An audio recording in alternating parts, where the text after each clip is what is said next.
What's up mga ka-junkie? Magandang hapon sa atin lahat. So good afternoon. May papakita ko sa inyo.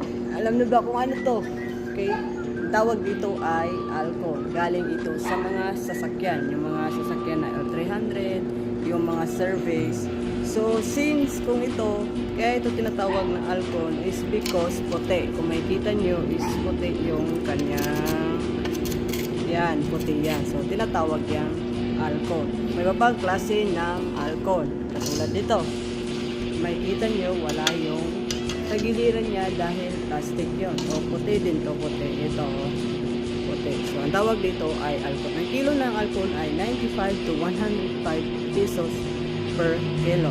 Ngayon, may nagsasabi na itong alcohol na to, katulad nito, itong gilid niya ay pwedeng maging dilaw.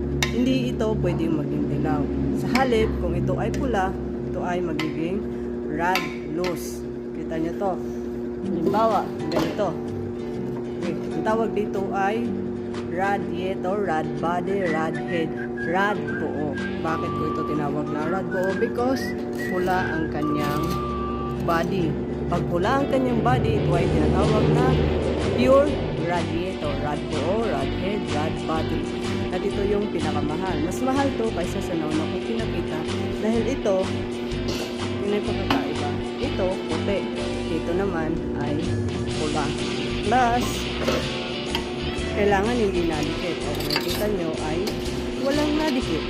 Plus, pag natanggal naman ito, pag natanggal yung kahit isa dito, o ito naman matanggal, o ito matanggal, yun ay tinatawag na rad loss. Katulad dito, pag natanggal to, na galing dito, hindi na ito magiging radiator, bagkos ito ay tinatawag na rad loss. Ang kilo ng rad loss ay 326 pesos per kilo, while ang kilo naman nitong rad buo, radiator, rad head, rad body ay 388 to 390 pesos per kilo.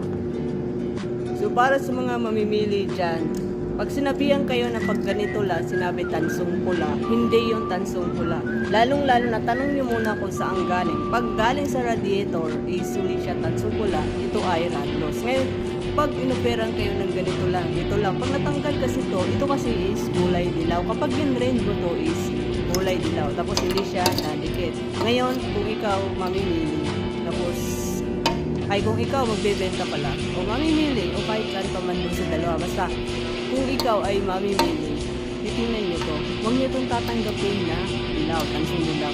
Yes, totoong tansong dilaw, ito kulay dilaw.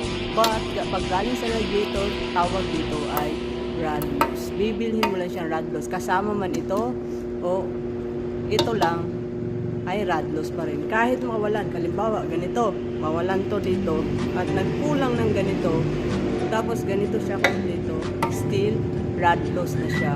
Huwag na siyang bibilhin din ng rad loss siya. Again maging maingat tayo sa pamimili. Huwag basta-basta magpapagudol dahil ang mga tao ngayon ay ang gusto ay kumita. This is Gabriel and thank you for watching.